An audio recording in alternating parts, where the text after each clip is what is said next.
We are present in South Africa, Mauritius, Zimbabwe, Swaziland, Namibia, and Botswana. That's our level of presence. We are covering 3.7 million lives in South Africa. And in Mauritius, in fact, we do some claims administration for another 1 million lives as well for a company in Ireland that we actually have a contract for. We won't see significant growth in those countries, in the neighboring countries. We won't see significant growth, just given a factor of the population sizes and the affordability aspect. In South Africa, we are seeing net positive growth every month this year. We've had in one of our big open schemes, Bonitas, has enjoyed net positive growth every single month. In this climate, with affordability to the extent that there is, we think that's quite a positive story actually about the net positive growth.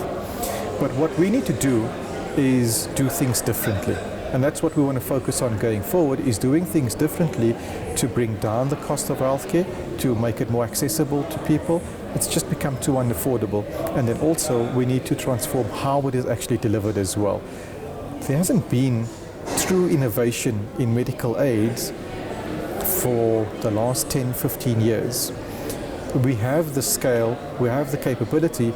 We need to just put our heads together and figure out what that innovation is that will drive demand as well. Can you give us an example of what you're thinking around that? Yeah.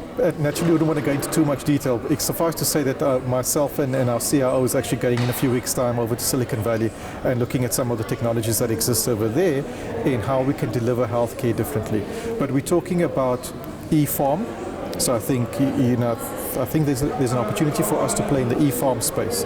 There's an opportunity in telemedicine, which is obviously a growing phenomenon in the country as well. Primary healthcare provides an opportunity for low-cost solutions that is desperately needed in the country, I think, as well.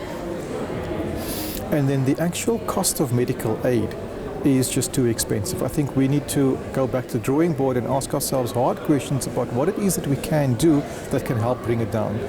Now, it's important to note that all of the acquisitions we've done was actually the cause or the reason behind those acquisitions was all aimed at being able to influence and play a role in that value chain to bring down the cost of medical aid. As an administrator, we were only in control of the fees. And so you can only make so much of an impact. But when you play in the value chain, you can make a remarkable difference of trying to bring that down. Our CFO quoted some examples earlier on, in fact. One of the businesses we own is a business called MMed, where we supply consumables and prosthetics, etc., in some of the hospital groups through our schemes. An example of certain devices that were needed, where quotes come in at 200,000, 170,000, 150,000 for these devices, we were able to procure for 60,000.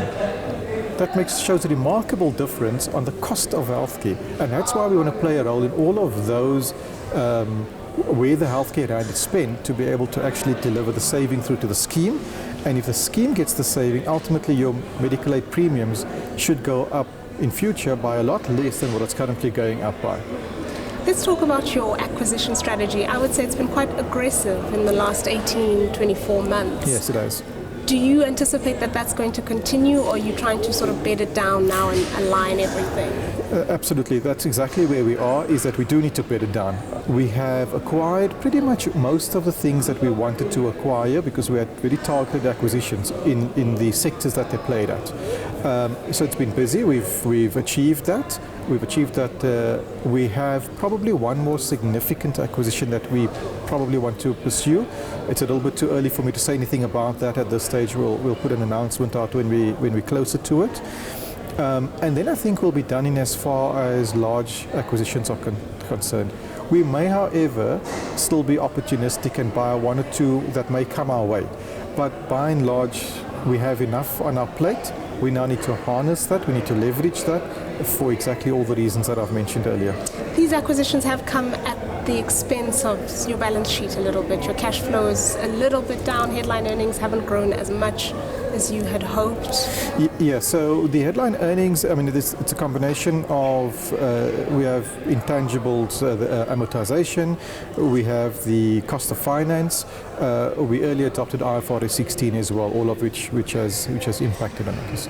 We've previously sat with significant levels of cash on our balance sheet, which were also questioned, so what are we going to do with that cash?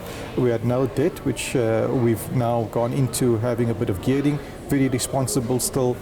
In 4 months, we were able to repay 10% of that debt. We don't anticipate leveraging all of that debt. So we think we're in a still healthy position of leveraging the ability to raise finance to the extent that we have for shareholder growth, ultimately. And we'd see a lot of that.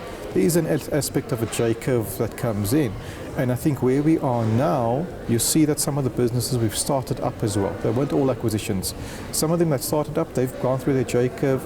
The first 6 months of the financial year, we had depressed results, or they were in loss making. Second 6 months, they've all moved into a profit making scenario, and that's quite pleasing as well. So we are excited about the next financial year and how those businesses will all come on stream and deliver. My last question to you is around your platform Allegra. Now, this is quite an innovative platform where you're trying to integrate everybody's medical history anywhere that they go. Absolutely. But your competitors have tried that and failed. Yeah. So we believe, so there's a couple of points. We play in the space of practice management software. So we're able to provide practice management into clinics, into doctors, etc., so that they can have easy switching on the claim side. That's the one aspect of it. But this is what I meant when I also talk about innovation that needs to exist. Why does your medical records always need to sit in a file in the doctor's rooms? It's never in your hands. And when you choose to switch to go for a second opinion or go see a consultant, your doctor, you need to go and ask to get your own data moved over. And sometimes you don't get that. We want to put your health records in your hands. We want you to have the ability to schedule your doctor's visits on your mobile phone. We'd like for your claims to be processed automatically. And then if the doctor issues a script, we don't want him to write out a piece of paper that you cannot decipher and then go to the retailer to get that script.